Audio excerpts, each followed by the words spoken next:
Hi, I'm Jessica Hood, and this is my presentation on data overview for Gould Elementary. Gould Elementary is a Title I school serving large populations of students receiving free or reduced lunch. Gould Elementary had a failing score for CCRPI for 2 consecutive years, with finally scoring out of the red for the 2016-2017 school year.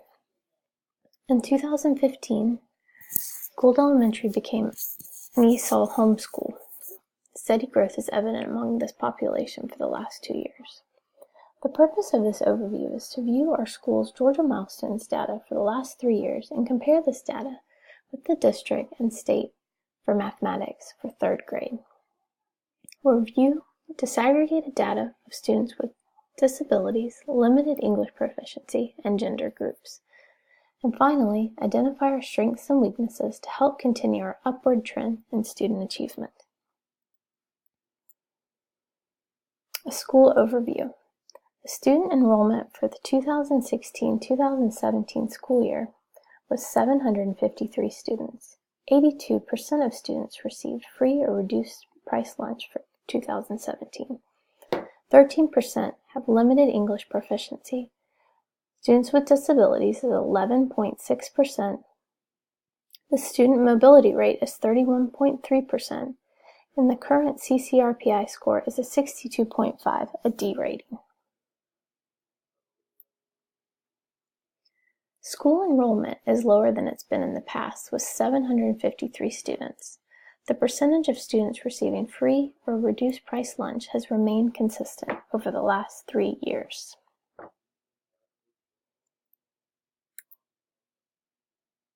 For attendance, the majority of students fall under the 5 or fewer absent category, but we still have a large number of students with 6 to 15 days absent.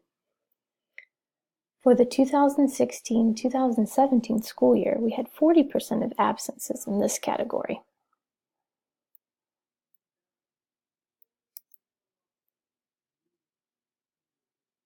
For student enrollment disaggregated by race, the majority of our students are Black and white. Our Hispanic population has grown since Gould has become an ESOL homeschool.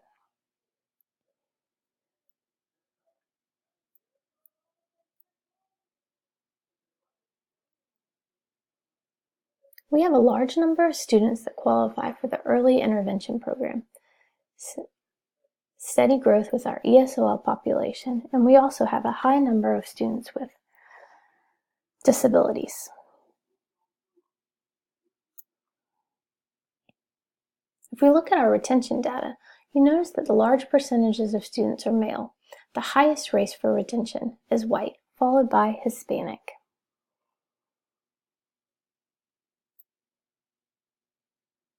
The teacher demographics reveal that the average teacher is a white female with 1 to 10 years of experience and a master's degree.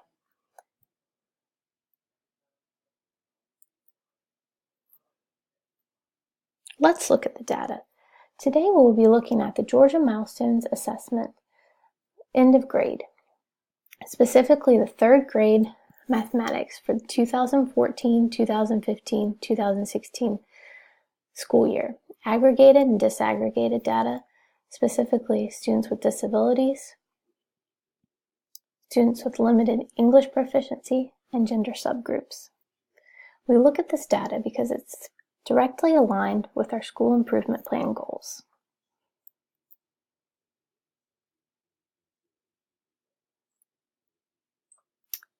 First, we are looking at the Georgia Milestones Assessment data for 3rd grade mathematics. We can see that there's growth throughout the years in developing our higher levels. The beginning learner percentage is shrinking. The 2016-2017 school year has the highest achievement in the last 3 years, with 80.7% of students scoring developing or higher on the Georgia Milestones Assessment in mathematics. Students scoring proficient or higher were at 27.9%. So as we continue, keep these questions in mind. What do we notice about the data for mathematics over the 3-year period? What factors attributed to the increase in our school's scores? Well, how do we compare to the state and district for 3rd grade mathematics? We started out performing lower than the state in 2014. We've made progress since then to be comparable to the state and performing higher than the district average in the 2016-2017 school year. We're doing well and making gains. Let's look deeper to see our strengths and weaknesses.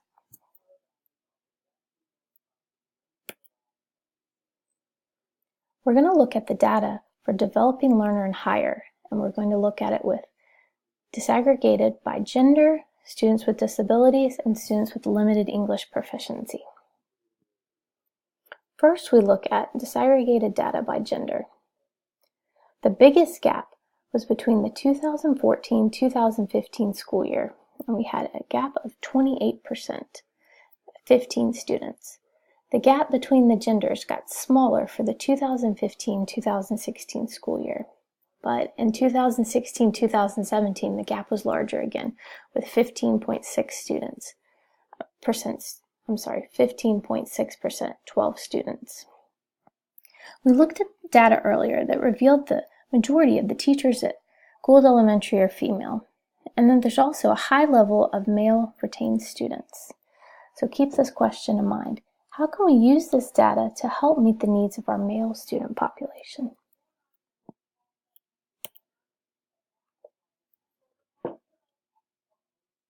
The achievement gap between students with disabilities and students without was the highest in 2014, with a 60.8%.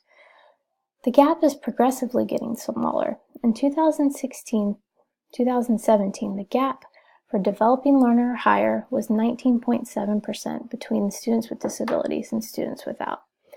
So let's keep this question in mind. What best practices and strategies are we currently using with our students with disabilities?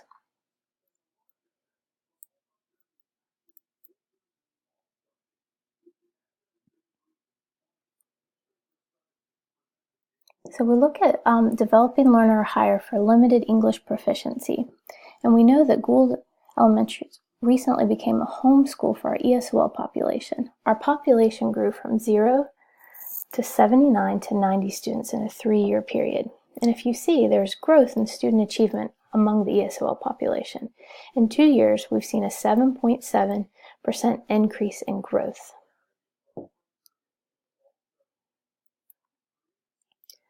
So what did we learn from this data? Well, Gould Elementary Georgia milestone scores for mathematics in 3rd grade are rising from 23.5% in 2015 to 19.7% in 2016 to a 27.9% in 2017 for proficient or higher learner. That is an 8.2 increase in proficiency scores. Gould Elementary is making great progress in serving subgroups like students with disabilities and ESOL in mathematics. There's a 7.7% increase for ESOL students for developing learner and higher. The achievement gap between our students with disabilities and students without is progressively getting smaller. The 2016-2017 school year gap was the lowest in 3 years for developing learner and higher at 19.7%. We still have a ways to go. We need to work on closing that gap even more. There is an achievement gap between our male and female students. In the 2016-2017 school year, there was a 15.6% gap. There's also a high rate of retention among our male students. So what are our next steps? Well, we'll use this data to create an action plan. We'll further break down the data to identify the strengths and weaknesses by domain. And we'll share best practices and strategies that we can use with our students. So some of those questions that we covered, we're going to address them again and go further in discussion. So how can we reach our male student population in terms of achievement? How can we continue to best serve our ESOL and students with disabilities population? What strategies and best practices have we used in the past year that can be helpful going further? How can we increase the number of students scoring at proficient and distinguished learner? And finally, what are our next steps for mathematics instruction with our students? Thank you very much.